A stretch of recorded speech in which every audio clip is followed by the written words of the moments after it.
right, so I'm pretty excited. I have not played these yet, but I managed to snag a Copeland B flat and a Copeland A. For those of you who've been following, I have been gathering Copeland specimens so that I can attempt to replicate or approximate the Copeland process and maybe make some whistles that have some of the Copeland characteristics. I don't know. I've got a small lathe that a friend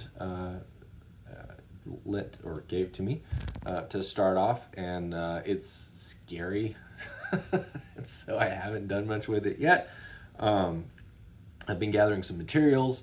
There are a couple of things that I feel like I still need to make. One thing is the tapered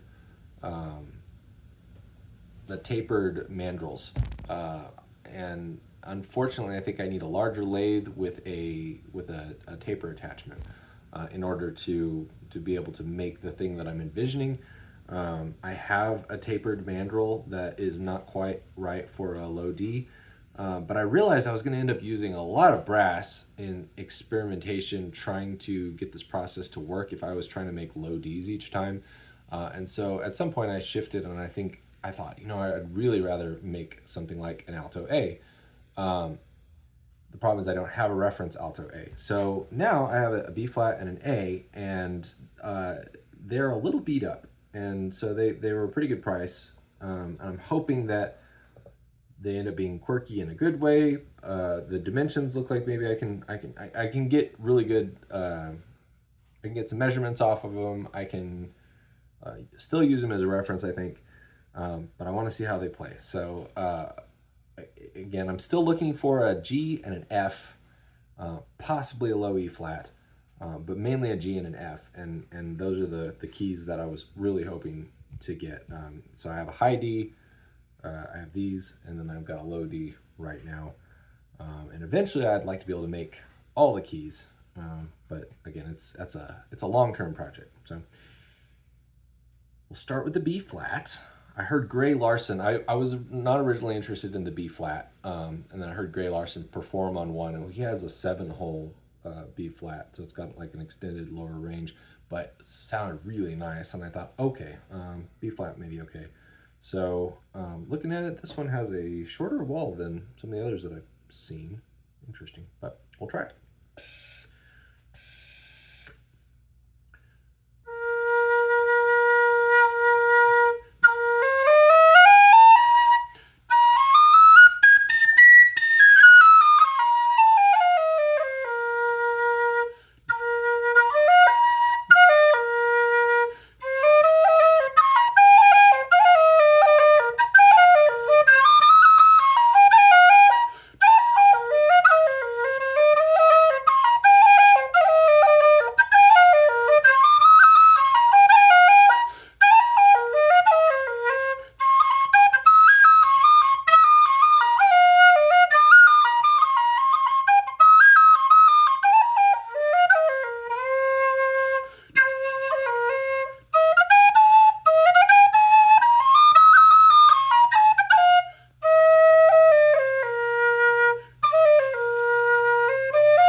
I like it.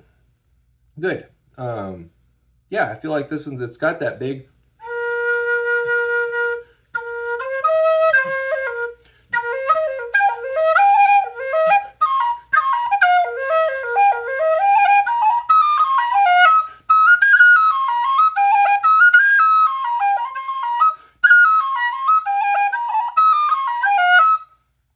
It's got that big full bottom end.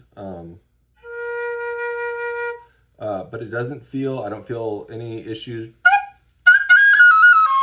I don't feel any issues at the top. Um, I feel like I do want to push it just a little harder, but overall, I feel like this is it's a good specimen. So I'm excited.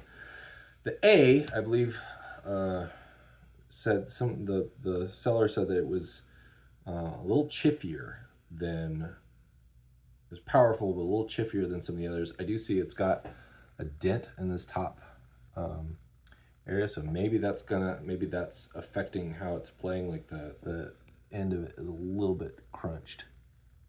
So, although I heard someone say that the best Copeland that they'd ever heard had been in an accident and gotten squished. So hopefully this is a beneficial squishing. So we'll see.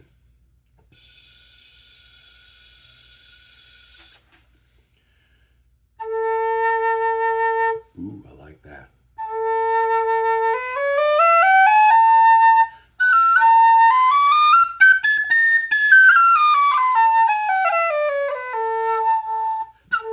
Definitely hear it gets a little hissy in the second octave.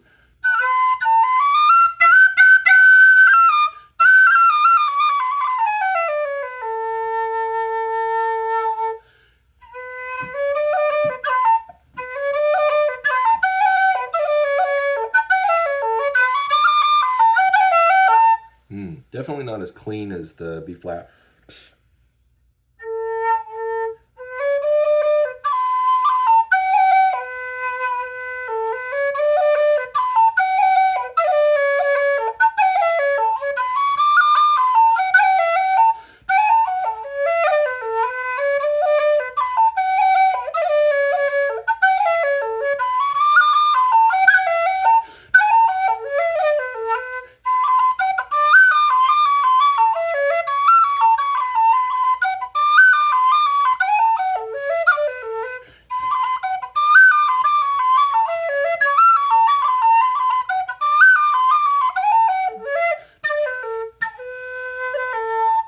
It's not too bad.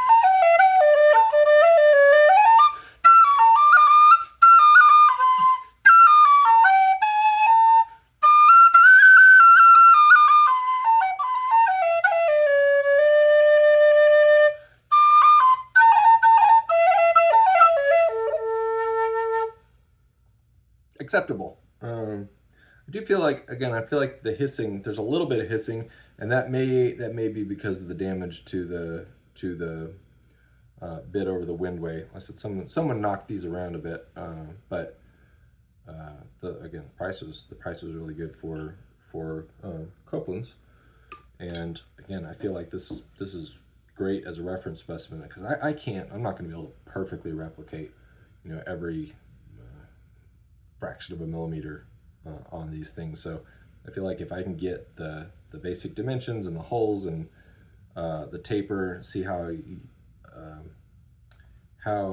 Michael did these, and let me see, neither of these has a serial number, so I don't know if that means that these were like his 90s models before he started putting the serial numbers on the back, or if these were the later models that he released, after he quit doing that. But anyway, I'm pleased. I'm pleased with these. I think they'll work really well for what I'm trying to do. And I said good price on them. So like I had had an issue where I sent money to somebody for another Copeland A, and then that person vanished. So I felt stupid, and I still don't know if it may have been something just horrible happened to him at just the wrong time. But I was able to get my money back, and so no harm, no foul, just disappointment. And now I have an A, and I paid less for this one than he was offering. So I am I am pleased, and I'm hoping that I at some point I can I can get started on my actual, making an attempt. I did think that one of the things I could try to do first might be to make a brass body for a Copeland, not a Copeland, Clark Sweettone head. So I might pop the heads off the Clark Sweettone and see if I can make a conical bore body that's more similar to the Soprano D, and maybe machine a little cylindrical exterior cylindrical part so that the head can slide a little bit and be kind of like a tuning slide. I feel like that's like the lowest level effort, and the only issue is getting a tapered mandrel specifically for that. And then there's some after I get past that, there's some issues about like how do I press down the windway in a way that's replicable, because that's all about what I'm trying to do. As I build up this process, is I want it to be about consistency, so that if I make something and I really like it, I want to be able to do it a second time, or make some sort of fine adjustment and then try again. So I've got some ideas about how to do that, but I have very little shop experience. So all this stuff is kind of I'm learning as I go, and but again, step one for me is just getting some reference specimens so that when I get something that I can play, I can feel and play it. Say, yeah, I can hear how this is a little bit more responsive in the second octave, or this it breaks weird here, and I can kind of try to figure out what I did wrong. And if I get something that plays very similarly to my reference specimens, then I will call that a win. So, wish me luck. And again, if anyone hears anything about a alto G or F and wants to send that my way, feel free to reach out to me. So, thanks.